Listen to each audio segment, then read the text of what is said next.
ఈరోజు మన కిచెన్లో బంగాళదుంపల ఆలు బంగాళదుంప పరాటాలు చేస్తున్నాను. ఇది ఉడకబెట్టేసి చేస్తున్నాను. ఇందులో నేటేట్ వేస్తున్నాను, మీరు అందరు చూడండి. నాది ఛానల్లో అంటే చాలామంది కమెంట్ చేశారు, ఇది మీరు తెలుగులోని కూడా చెప్పండి అనేసి. అయితే ఈరోజే నేను ఫస్ట్ వీడియో అనమాట. ముందు 2 వీడియోలు చేశాను, ఇది చేస్తున్నాను. ఇగో మనం పిండి ముద్ద మాత్రం మన నార్మల్ ఎలా కలుపుకుంటామో సేమ్ అలాగే కలుపుకోవాలి పిండి ముద్ద. ఈ పిండి ముద్ద అనమాట. ఇందులో నూనె, చాలామంది ఇందులో నూనె ఇంకా వాము వేసి చేస్తారు, కానీ అనమాట మీరు అందరూ ఇందులో ఏది వేయొద్దు. ఇలా వేయకపోతేనే ఇవి బాగుంటాయి. చాలా మంది ఫ్లేవర్ తెలుస్తుంది అనమాట. ఇది బంగాళదుంపలు పరాఠా అని తెలుస్తుంది అనమాట. ఇది చపాతీ చేసుకుంటున్నాం తెలాలన్నమాట. మనం అన్నీ వేసేసి దీనికి కచడా చేసిస్తే అది ఏం బాగోదు అనమాట అస్సలు. అందుకు ఇలా కలుపుకొని అంత గట్టిగా వద్దు, అంత మెత్తగా వద్దు. నార్మల్గాను మనం రొట్టెల ముద్ద ఎలా పిసుక్కుంటాం దాని మీద కొంచెం టైట్ అయినా పర్వాలేదు. ఇది ఒకటి ఇది చేసేసి రెస్ట్ చేయడానికి 10 నిమిషాలు ఉంచిస్తున్నాను. ఇది 10 నిమిషాలు ఉంచిస్తాను. దాని మీద అనమాట మళ్ళీ దీంట్లో ఏటేటి మసాలాలు వేస్తాను, ఇది కూడా చూపిస్తాను మీకు. రండి. ఇది ఒకటి. ముందు బంగాళదుంపలు నాది కరెంట్ బంద్ అయిపోయింది, అందుకోసం అన్నట్టు చూపించలేకపోయినా నెట్ లేదనేసి మీరేమనుకోవద్దు. ఇగో గ్రేటర్ తీసుకొని దీంట్లోనమాట ఈ బంగాళదుంపలు అనమాట ముందు ఒలిసేసుకొని దీనికనమాట శుభ్రంగా గ్రేట్ చేసేసుకుంటున్నా. దేనికోసం అంటే దీంట్లో చిన్నది కూడా ముద్దలాగా ఉండిపోయింది అనుకో, దుంపలకు మనం మ్యాష్ చేసినప్పుడు అదనమాట రొట్టె అనమాట ఇరిగిపోతుంటది. ఇలాగైతే అనమాట మీకు రొట్టె 4 దిక్కు నుంచి ఎక్కడి నుంచి ఇరగదు, సరే కదా, పర్ఫెక్ట్గా వస్తుంది. అసలు రొట్టె లోపల కూర మీదని పొర ఎంత బాగుంటుందంటే మీరు తింటుంటే ఇంక తినాలనిపిస్తుంది అనమాట. అందుకోసం ఉన్నట్టు ఎప్పుడైనా సరే ఇది మనం కూర వండం, దీనికి ఇది ఉడకబెట్టేసి దీంట్లోనే మసాలా వేసి చేస్తున్నాం కాబట్టి ఎప్పుడైనా గ్రేటర్లోని ఇలాగ మీరు చేసేసుకున్నారంటే మీకు పర్ఫెక్ట్గా వస్తుంది. ఇది గట్టిలుగా అయిందా. ఇప్పుడు ఇందులోని కొంచెం మసాలాలు పడతాయి. ఏటేటి మసాలాలు మీకు చెప్తాను. ముందు పచ్చిమిరపకాయలు మనం సన్నంగా కోసుకోవాలి. పచ్చిమిరపకాయలు, ఇంకా మెంతి కూర అంటే ధనియా పత్తి అంటాం అది, ఇంకా చిన్న అల్లం ముక్క అనమాట. అల్లం ముక్క కూడా నేను అనమాట గ్రేట్ చేసేసుకుంటాను. ముందు పచ్చిమిరపకాయలు, ఈ మెథి, కొత్తిమీర, ఈ రెండుటికిన సన్నంగా తరుగులు తరిగిస్తాను అనమాట. అయితే మీరు ఇలా కూడా చెయ్యొచ్చు. గ్రైండర్ తీసుకొని ఎన్ని పచ్చిమిరపకాయలు మీరు కారం ఎంత తినగలుస్తారో అంత అనమాట కారం, ఇంకా పచ్చిమిరపకాయ, ఇది మన కొత్తిమీర కట్ట. నాకు తెలుగు అంత సరిగ్గా రాదు, అయినా నేను కోషిష్ చేస్తున్నాను అనమాట సరిగ్గా చెప్పడానికి. కొత్తిమీర, కొంచెం కొత్తిమీర, ఇంకా అల్లం మొక్క చిన్నదనమాట. ఈ గ్రైండర్లో వేసేసి చెత్త పప్పులాగా అనమాట మనం గ్రైండర్ చేసుకొని ఉంచుకోవాలన్నమాట. అస్సలు నీరు వేయకుండాను. నీరు వేసామంటే అది మళ్ళీ ఇదైపోతుంది, పలసన అయిపోతుంది. అందుకోసం నీళ్ళు లేకుండా దీనికి గ్రైండ్ చేసేసుకుంటాం. అలాగైతే మీకు బాగుంటుంది. నేనైతే నాకు అలవాటు కదా, ఎప్పుడు పడితే అప్పుడే చేస్తుంటాను కాబట్టి సన్నంగా తరిగించుకున్నాను. ఈ గ్రేటర్లో ఉందనమాట అల్లం ఒక చిన్నది తీసుకున్నాను, 1 ఇంచ్ ఇలాగా. దీనికి కూడాను నేను గ్రేట్ చేసుకొని ఉంచేసుకుంటాను. చూడండి, సింపుల్ తరీకాగా పిల్లలు స్కూల్కి వెళ్ళినప్పుడు చేసినప్పుడు అనమాట. పిల్లలు అనమాట పచ్చిమిరపకాయలు గట్ట తినకపోతే కొంచెం నోట్లోని వచ్చిందంటే కారం కారం అంటారు కాబట్టి మీరు తక్కువ పచ్చిమిరపకాయలు లేకపోతే గ్రైండ్ చేసి చేస్తారంటే అది ఎక్కడికి వెళ్ళిపోతుందో మీకు తెలీదు. ఇంకా కొంచెం క్యారెట్ కూడా ఇలాగే మనం తురుముకొని వేసుకున్నామంటే అందులోని చాలా బాగుంటుంది. పచ్చిదే ఏం పర్వాలేదు. ఇగో పెనం పెట్టాను, పెనం పెట్టేసి ఒక 3 ఎండుమిరపకాయలు, నేను ఎంత కారం తినగలుస్తున్నాను అంత చేస్తున్నాను. మీరు ఎంత తినగలుస్తారో మీరు అంత చేయండి.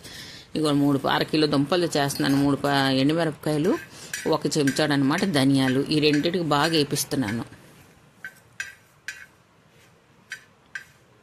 శుభ్రంగా వేపిస్తాను. ఇది కూడా ఇది ఎక్దమ్ స్లోలోని, హైలోని వద్దు, మీడియంలోని కూడా వద్దు, ఎక్దమ్ స్లోలోని వేపేమంటే పప్పు అనమాట లోపల వరకున్న పలుకు శుభ్రంగా ఏగుతుంది అనమాట. మనం కొంచెం కష్టపడ్డామంటే మనం తినే వస్తువులు చాలా రుచిమైన వస్తాయి అన్నమాట. కొంచెం అనమాట గోల్మిర్చి, ఇంకా 1 చెంచాడు అనమాట జీలకర్ర, మిరియాలు అంటారు, గోల్మిర్చి అంటే మిరియాలు అనమాట. ఆ మిరియాలు అనమాట కొంచెం నేను కారం ఎంత తగులుతుందో ఆ హిసాబు వేసేసి ఇప్పుడు అనమాట ఇది కొంచెం పలుకు బారిన వరకు ఇది కూడా శుభ్రంగా వేపించుకున్నాను. ఇగో వేపించుకున్నాను కదా, ఇది దీనికి అనమాట మనం గ్రైండ్ చేసేసుకుంటాం. ఇక మిక్సీ జార్లో వేస్తాను. మిక్సీ జార్లో ఒక తిప్పానంటే అయిపోతుంది. ఇది మళ్ళీ మనకు అవసరం లేదు. ఇదిగో అన్నీ రెడీ చేసుకొని ఉంచేసుకున్నాను. ఇప్పుడు అన్నీ ఇందులో కలుపుతాను. ముందు పచ్చిమిరపకాయలు వేస్తున్నాను ఇందులోని. ఇది కూడా చూడండి. దాని తర్వాత అల్లం తురిమాను కదా, అల్లం కూడా వేసిస్తాను.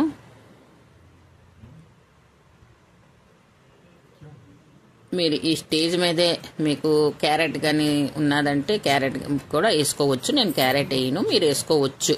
పిల్లలకి ఇవ్వాలంటే హెల్దీ కదా, తినడానికి కూడా బాగుంటాయి. దీని తర్వాత ఎప్పుడున్నా ఉల్లిపాయలు వేయొద్దు. ఇందులో ఉల్లిపాయలు వేస్తే నీరు వచ్చేస్తుంది, మళ్ళీ రొట్టె కూడా సరిగ్గా రాదు.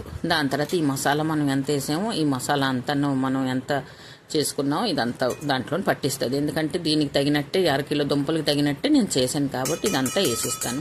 మీరు అనుకుంటున్నారు కావాలి అన్నీ వేస్తున్నారు, ఇందులో ఉప్పు ఎక్కడ కనిపించడం లేదనేసి ఇప్పుడు వేయొద్దు. కొంచెం ఇంగువ, కడుపుకు మంచిది చాలా ఇంగువ, కొంచెం ఇంగువ వేస్తాం. ఇంగువ వేస్తే ఫ్లేవర్ కూడా చాలా బాగా వస్తుంది. అందుకోసం అన్నమాట కొంచెం ఇంగువ వేసాను. ఇప్పుడు ఇవన్నిటికీ చెంచాతో కల్పిస్తాను. చెంచాతో కలదు సరిగ్గా చూపించడానికి మీద ఇలా చేస్తున్నాను. దాని తర్వాత చేతితో శుభ్రంగా కలుపుతాను దీనికి. ఇప్పుడు నేను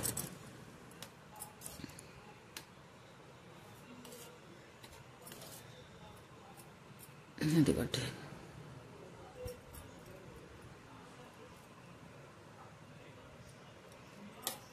శుభ్రం కలిసిపోయింది. దీనికి సైడ్ని పెడతాను. ఇప్పుడు మీకు రొట్టె చేసేసి చూపిస్తాను అనమాట ఎలాగ చేస్తున్నాను అనేసి. దీనిది ఒక టెక్నిక్ ఉంది, ఒక ట్రిక్ ఉందన్నమాట. ఈ ట్రిక్ కానీ తెలిసిపోయిందంటే ఎవరికి అందరికి కొంతమంది అంటారు మాకు రొట్టెలు సరిగ్గా రావు, సైడ్ నుంచి అనమాట కూర బయటకు వచ్చేస్తుంది. అరే రాదు, 1-2 సార్లు కానీ మీరు ట్రై చేశారు. నా విధంగా మీరు ట్రై చేయండి, మీకు ఎప్పటికీ కూర బయటికి రమ్మన్నా రాదు. నేను చెప్తున్నాను ఈ ట్రిక్ ఏంటో మీకు చెప్తాను చూడండి. ఇగో పిండి మొత్తం తీసుకున్నావా, దీనికి కొంచెం అనమాట పూరిలాగా చిన్న పెసరు ఇప్పుడు ముందు పామాలి.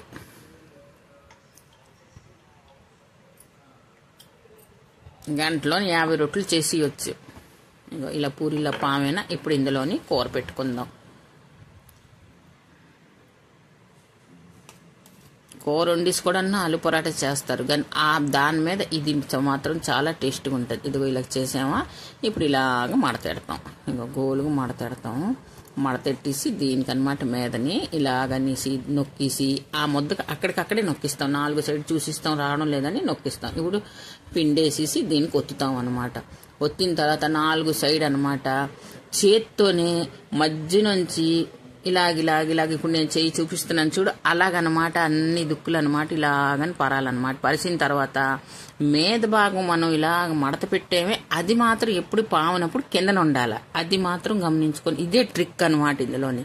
అది కానీ మీదనున్నదంటే మీరు రొట్టె అనమాట ఎప్పటికైనా సరే ఇటు అటు ఎక్కడతో ఒక దుక్కు నుంచి ఇరిగిపోతుంది.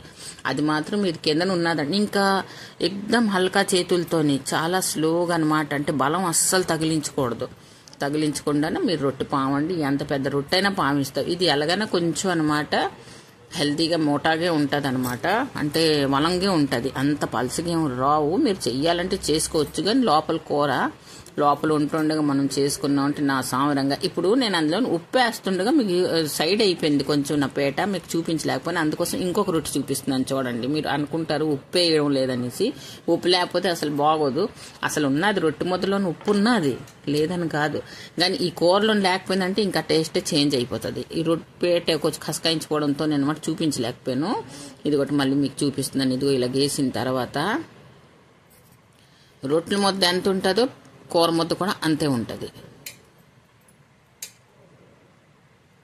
ఇదిగోటి ఇలా చేసిన తర్వాత ఇప్పుడు అనమాట ఇక్కడ మనకి ఎంత ఆ ముద్దకు సరిపోయినట్టు ఉప్పు మనం వేస్తాం. ఇది నార్మల్ ఉప్పు మనం ఇంట్లో తింటాం, అది లేదంటే సెందా నమ్మకం అంటారు కదా, అది కూడా మీరు వేయొచ్చు అనమాట. ఎవరైతే తింటున్నారో అది రాక్ సాల్ట్ ఏది మీరు తింటారో అది వేసుకొని ఇగో ఇలా మడతెట్టేసి ఇగో మధ్యలో ఇలాగన్నట్టు ఫోల్డ్ చేసి అది అక్కడికక్కడే మనం నొక్కియాలి.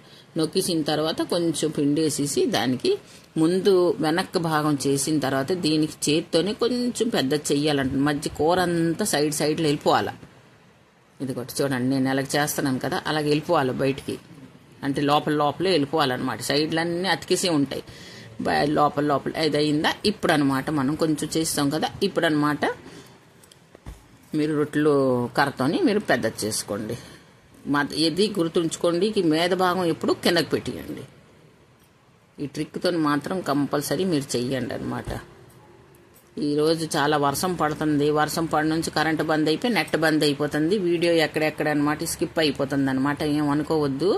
సేమ్ ఇదిగో నేను చెప్పిస్తున్నాను, ఇదిగో ఇలాగ అనేసి ఇదిగోటి ఇలాగ వచ్చిందా. ఇప్పుడు దీనికి మనం శుభ్రంగా కాల్చేసుకుందాం.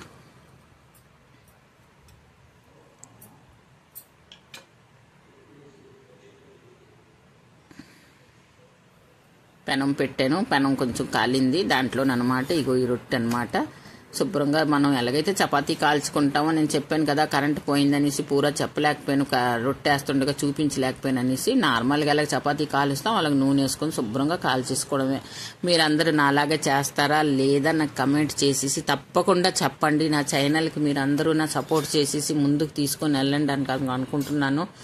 మీరందరి సపోర్ట్కి నాకు చాలా అవసరం ఉన్నది. ఉన్నతి చిట్టి కిచెన్కి మీరు తప్పకుండా సపోర్ట్ చేస్తారు అనుకుంటున్నాను. ఇంకా మంచి మంచివి ఒకవేళ మీకు హిందీ కానీ వచ్చుంటే మీరు చూసుకోవచ్చు. అక్కడ నేను ఇప్పుడు తెలుగులోనే లేవ వేస్తుంటాను, మీరు చూస్తుంటాను తప్పకుండాను. ఇదిగోటి అయిపోయి రొట్టెలు చూస్తున్నారా ఎంత స్మూత్గా ఎంత మెత్తగా వచ్చాయో రొట్టెలు. మీరు తప్పకుండా ఇలాగ ట్రై చేయండి ఒకసారి. ఇదిగోటి 2 రొట్టెలు తింటే కడుపు ఎగ్దం ఫస్ట్ క్లాస్గా నిండిపోతుంది అనమాట. దీంతో కాంబినేషన్ ఊరగాయ అనమాట, మజ్జిగ తాలింపు పెట్టేసి పెరుగు తాలింపు పెట్టేసి దాన్ని కూడా తినొచ్చు, చాలా బాగుంటుంది అనమాట. సబ్స్క్రైబ్ చేయండి, కమెంట్ చేయండి, షేర్ చేయండి, నా ఛానల్కి ముందుకు పట్టుకెళ్ళండి. మీరందరూ రండి, ఎంత బాగున్నాయి, తినండి. Please channel subscribe.